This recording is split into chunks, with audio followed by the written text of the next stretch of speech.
Welcome back. Non-profit organization Her Rights Initiative is calling for compensation for HIV-positive women who are victims of forced sterilization.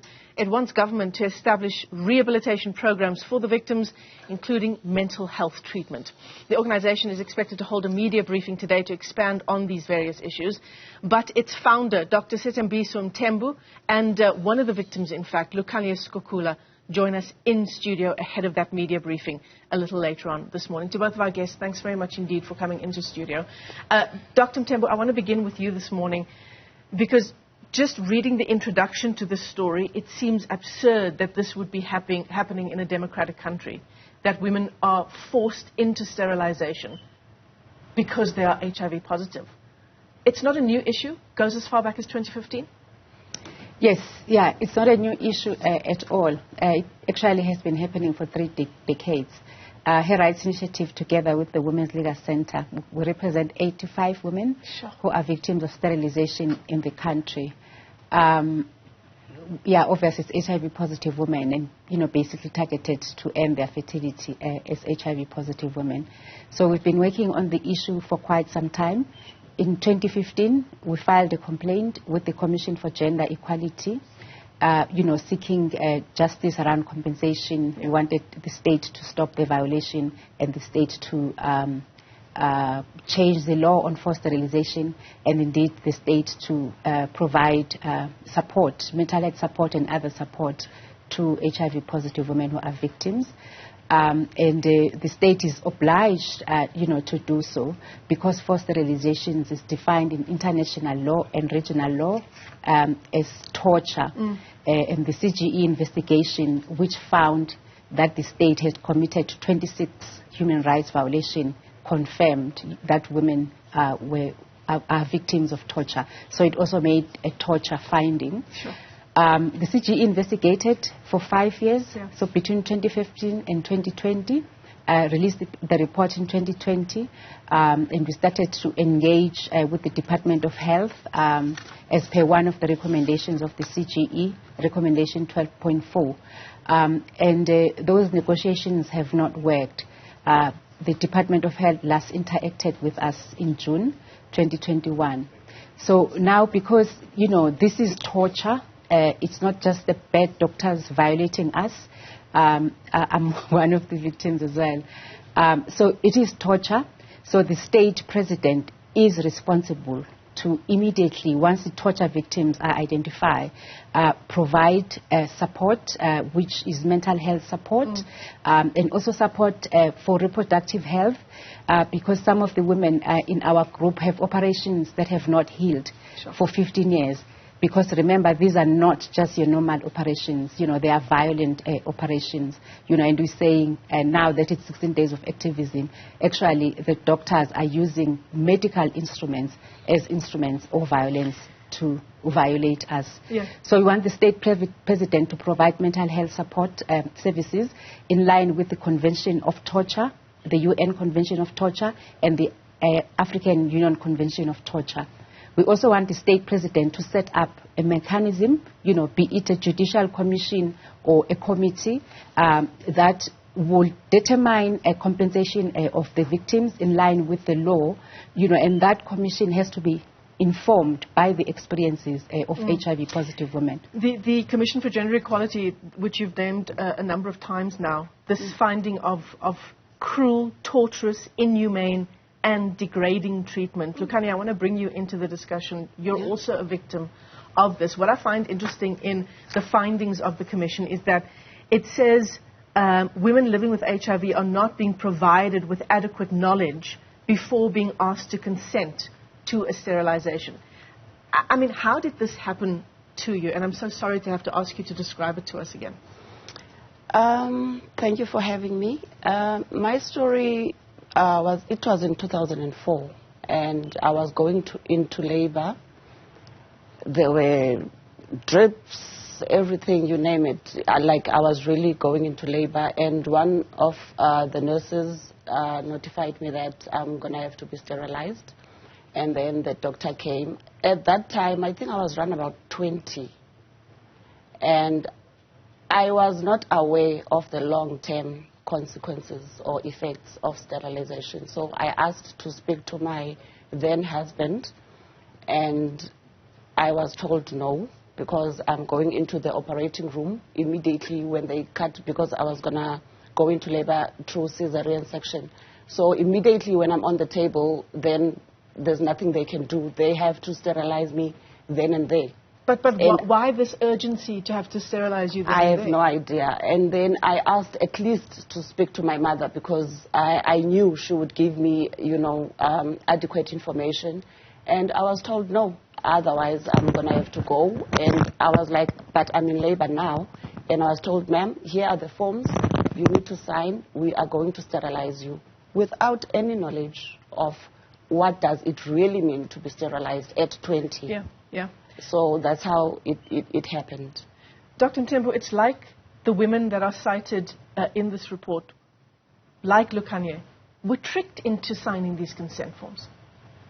Yes, yeah. So, the women who represent, like Lukanye, were tricked into signing this consent form whilst in labor or whilst being wheeled into theatre. And some of the women did not know that had been sterilized. They know this, when they're trying to conceive and they're not conceiving, then they do the test and the doctors say, well, why are you trying to sterilize? Because, they did tubal ligation, or the doctor will see the records. So they did not know that they'd been sterilized. But most of the women would sign the form on an operating table or be taken out of labor ward when they are ready to deliver, and then they say, well, you have HIV, you have a red or whatever sticker, we have to take you to theatre to be sterilized. So she doesn't have, power to negotiate, she's in a vulnerable, position, and more often than not, this will happen after she would have been shouted or told off, to say you have HIV and you continue to bear children, or you're falling pregnant, you're wasting the state's money, you are going to die, so we are going to sterilize you. So it's direct punishment for exercising your rights, and it's humiliation, and it targets poor black women. And we say this because, none of the women of other races have actually come forward to say they've been sterilized. And it's gendered in the sense that there is no one man living with HIV who has been forced into sterilization. Doc, how has this happened in a democratic South Africa? Yeah, it has happened, and we think it's because of the position of HIV-positive women in South Africa, black HIV-positive women in South Africa. We can say that it's probably is government policy, although the state has not said it is not government policy.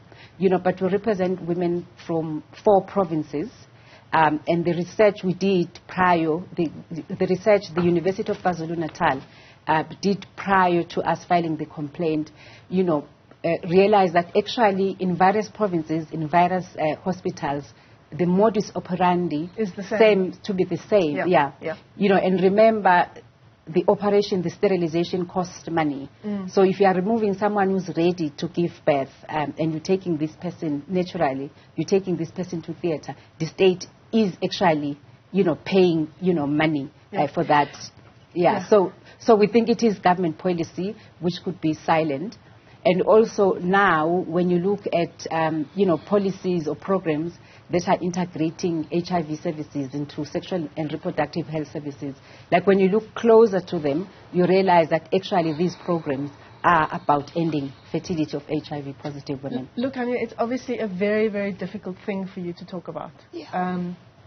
I can't imagine even just trying to put myself in your shoes. And I'm just going to ask our floor manager, please, to get us some tissues here to the round table. But what was it like for you once you discovered what had been done to you? It's been an emotional roller coaster ride, because I find it very unfair. I can't reproduce, and someone out there is continuing with his life.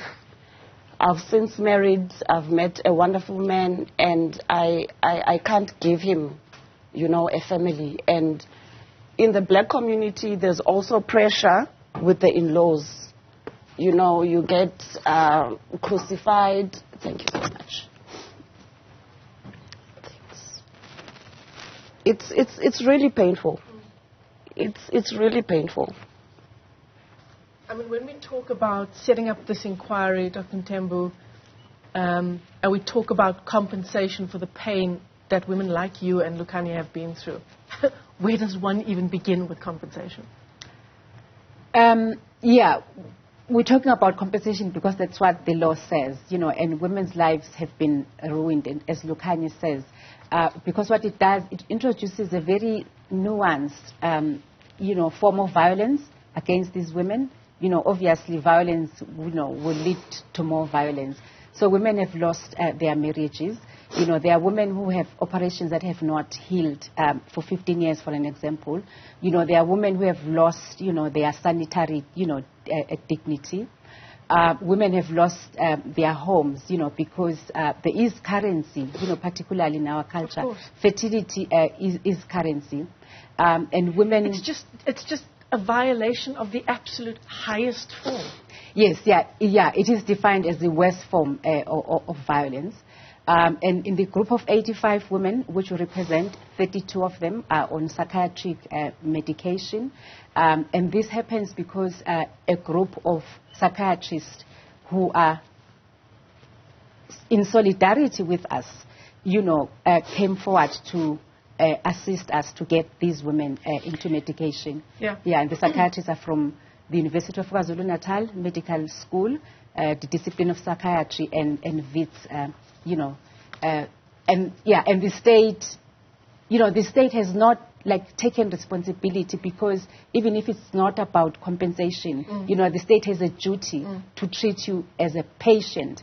Yeah, but the state has just not taken responsibility. Lukhanyo, what does justice look like for you?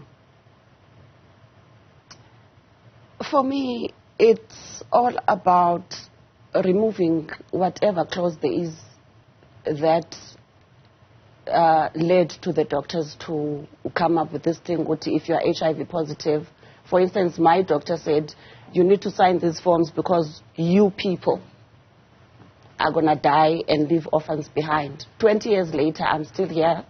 I'm functioning. I mean, HIV is not a death sentence. Yeah. And I would love to have a family, but that was taken away from me. And it is so unfair. At the age of 20? Yes. You talk about the 85 women that are part of this case. Might there be more women out there? Yes, indeed. We're thinking that there are thousands of women who, HIV-positive men who are forced into sterilization. You know, and it has continued for 3 decades, because the newest case we have is of a young woman. She's 22 years old now, and she was sterilized in May 2021. The question was about... Might there be much more than the 85? Oh, yes, yeah, indeed, yes, yeah. So the Human Sciences Research Council conducted a study in 2015, which is called the HIV Stigma Index. It's an international study they do in different countries. You know, it sort of gauges, you know, the levels of stigma and discrimination that HIV-positive people face. You know, so we sort of made sure that they include the question on forced sterilization and also the question on contraceptives. So it found... Can I ask you, before you talk about the findings, do we have the names of doctors and nurses from the women who have been victims of this? I mean, some women would know the doctors, some women would not know the doctors, because it's not normal in a public health service for you to know the doctor. You know, and we really think that although it is the doctors that conducted this operation, you know, but it's something that is systematic. You know, it's something that is, you know, policy. And I believe in investigating what has been happening, there's been a struggle as well to get hold of medical files from certain hospitals. Oh, yes, yeah. And that started with the CGE investigation. They struggled to get files from the hospitals because, you know, the department was really hard, you know, on them, so the hospital CEOs would not release the files, and it later transpired that, actually when they went to do the investigation, the CGE investigating team, the department had, put together a team of 8 lawyers that were going with them to investigate the 15 hospitals where women had been sterilized in KwaZulu-Natal and Gauteng. So it was quite difficult. Yeah, and back to the question of believing that it's thousands of women out there. Yeah. The Human Sciences Research Council, it found that 7.6 of the 6,000 women they interviewed had been forced into sterilization. 7.6%? Yes, yeah. And at the time, there were 4.2 HIV-positive women in the country. Now it's 5.2 HIV-positive, 5.1 million HIV-positive in the country. And it's not 4.2, it's 4.2 million. And then the same study found that 37% of the 6,000 women had been forced into taking contraception. And this, basically confirmed our hypothesis that this is a systematic, and this is really about ending our fertility. It's about dehumanizing us. Absolutely. To both of you, thank you for coming in and telling us your story. I'm so very sorry that this happened to you, and the thousands, as you say, could be thousands of women out there that have experienced the same form of torture in the form of forced sterilization. Dr. Sethembiso Mthembu is a founder of the Her Rights Initiative, and Lukhanyo Sikhukhula, thanks very much for coming in, ladies. Thank you very much. And of course,